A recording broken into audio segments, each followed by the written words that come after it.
Why visibility requires nervous system strength. Visibility is easy to talk about when you're imagining the version where everybody loves you. More followers, lots of people finding your work, more golden opportunities. What people aren't talking about is what happens inside your body when somebody really sees you. Not when you have the perfect conditions or environment, or even the perfect angle on your camera. When you had 17 minutes to mentally prepare yourself to be visible, yeah, okay, like that's not realistic. I'm talking about being seen unexpectedly, in real life, in the middle of an ordinary moment when your nervous system is already busy doing something completely different. And apparently mine wanted to learn this lesson at freaking Walmart. I already do not enjoy going to Walmart, and I try to shop elsewhere when I can. So let's just get that established. For me, walking into that place is less quick little shopping trip and more stay alert, soldier. We are entering hostile fluorescent territory. Yeah, I said it. I had bourbon with me and my dog. And I was already paying extra attention because of the digital price tags and dynamic pricing conversations that's happening around the retailer world. So I did what any deeply relaxed, carefree woman living her best nomadic life would do. Yep, I took pictures of all the prices of every single item I put in my cart so I could compare them to the receipt afterward. So glamorous, I tell you. Very luxurious nomad. Nothing says freedom like standing near Walmart customer service auditing your groceries.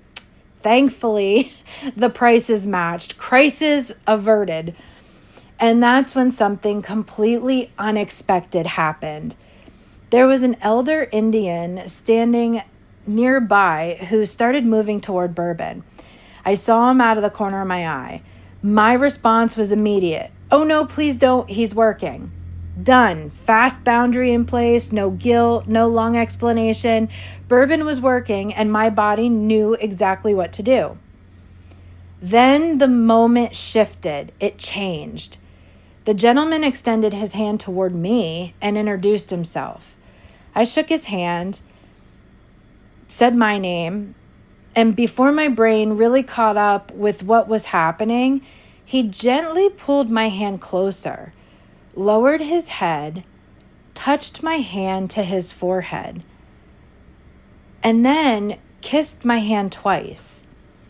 Then he smiled and said something I honestly I didn't fully catch it because the whole thing happened so quickly. And then he turned and walked away. And I just stood there with my receipt still in hand, my mouth wide open, just kind of in awe of his presence. Bourbon beside me, fluorescent Walmart chaos still happening everywhere around me. And my internal state shifted. Seconds earlier, I was alert, protected, focused, checking prices, watching bourbon, watching the environment. The system was very much, I am handling shit mode. And then this elder Indian stepped into the moment with what felt like genuine respect and a kind of energy that radiates calm wisdom. And something in me softened. I felt peaceful, honored, touched by something I couldn't completely explain. And what stayed with me wasn't really the gesture itself. It was what my body experienced. I was witnessed. And nothing bad happened. Quite the opposite. That sounds ridiculously simple. Until you start looking at visibility through that lens. Because we spend a lot of time talking about how to get attention, post more, show your face, create content, speak up, build the platform, grow the audience, be visible. That's all wonderful. But nobody talks enough about what happens when attention fully arrives. Because being seen can activate some weird shit and fast. You may perform, shrink, over-explain, deflect the compliment, question the person's intentions, become suspicious, start trying to control how you're perceived, suddenly become overwhelmingly accommodating because somebody noticed you. Or swing all the way in the opposite direction and tighten your boundaries so aggressively that nothing gets through. And at certain times, that protection is correct. Discernment matters and boundaries matter. My boundary around bourbon was appropriate, but here's where the deeper work lives. The same body that knows how to protect you also has to learn how to receive. Receive both, not one or the other. That's what that surprising little Walmart moment showed me. My body did not have to choose between boundary or openness. I could have both. I could say, don't touch my dog, and 30 seconds later, allow another human being's kindness to reach me. Those things do not contradict each other. That is mature visibility. Not being so guarded that nobody can reach you, and also not being so open that everybody gets access. Discernment in real time. And this absolutely shows up in business. Because when people start paying attention to your work, attention can quickly become access if you're not careful. More people discover you, then more people message you. The more people message you, the more people want answers. The more people want answers, the more people want introductions. The more people want your time. The more people want just a quick question. Pick your brain. More people believe that because they can see you, they somehow have access to you. No. Visibility and availability are not the same thing, and they need to be treated as such. You can be deeply visible without becoming endlessly accessible. And if your nervous system hasn't learned that distinction yet, visibility starts feeling expensive. Now, every new follower is another potential demand. Every comment becomes something you have to respond to. Every person noticing you becomes something you have to manage. Every opportunity creates pressure. And eventually, you start unconsciously reducing visibility because some part of you has connected being seen equals being consumed. That's a very different problem than I just need a better content strategy. You can have the greatest content system on earth, but if your body believes attention means losing yourself, you'll find very creative ways to remain almost visible. And this is why I've become so interested in the capacity to be seen, not just the strategy, because attention amplifies what's already happening inside you. If you're grounded, attention can amplify presence. If you're performing, it can amplify performance. If you need validation, it can amplify that hunger. If you're afraid of disappointing people, it can amplify overgiving. If your boundaries are unclear, it can turn your visibility into everybody else's access point. The goal isn't to become numb to attention. It is to become strong enough to let attention meet you without abandoning yourself. Think about what happens when somebody compliments your work. Can you honestly just say thank you? Or do you immediately explain why it's actually not that impressive? Do you shrink your accomplishment? Tell them what went wrong. Give credit to 14 other people. Start arguing against the compliment they literally just gave you. That's visibility too. Can you receive somebody seeing something valuable in you without immediately trying to make yourself smaller so the moment feels safer? And the same thing happens when attention isn't flattering. Someone misunderstands you. Someone doesn't like the decision. Someone reads your work and forms an opinion you don't authorize. Welcome to visibility. Now what? Do you change shape? Start performing? Start drafting that dissertation? Delete the post? Disappear? Or can you stay with yourself long enough to ask, is there useful information here? And if there isn't, can I let somebody else have their perception without making it my identity? That's capacity. I think that's why this whole visibility season feels different for me now. I'm not trying to become louder just for the sake of being freaking louder.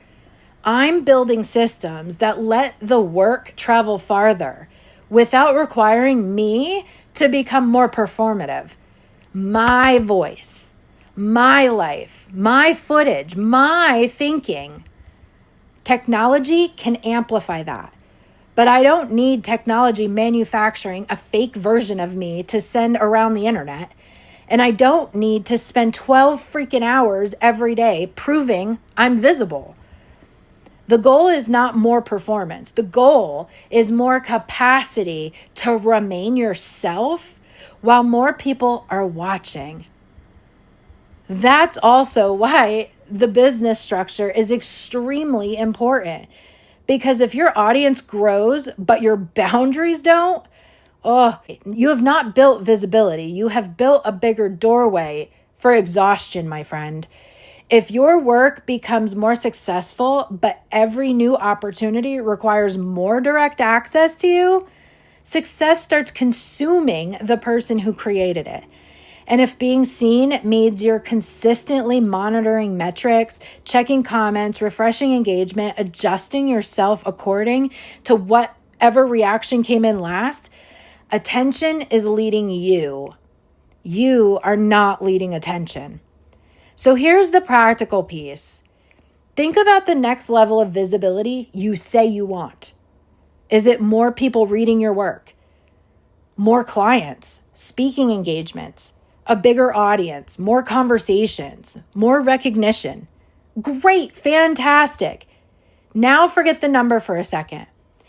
Ask, what do I believe will happen to me when that attention arrives?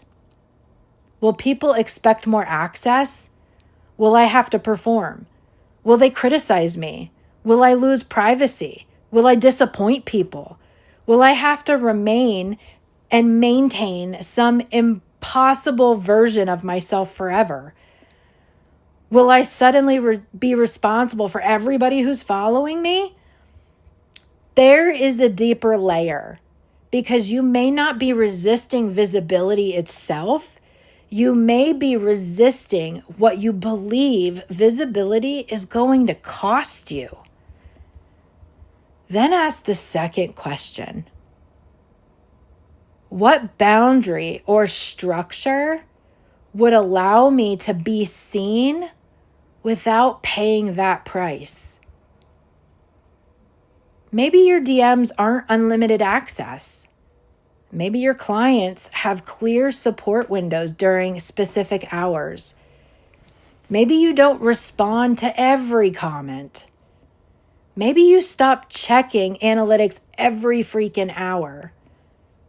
Maybe you build a content system that keeps working while you go take a walk outside. Maybe you let one piece of work travel farther instead of constantly manufacturing something new. Maybe you simply learn to say, thank you, and let the compliment land. Small things, but those are the reps. That's what I think the gentleman at Walmart gave me without knowing it. a tiny nervous system rep, boundary first, then receiving, protection without shutting myself down, openness without surrendering discernment. And all of it happened while I was standing there holding a freaking receipt, which is a pretty good reminder that life does not usually schedule the important lessons for when you've got your journal open and ceremonial tea prepared.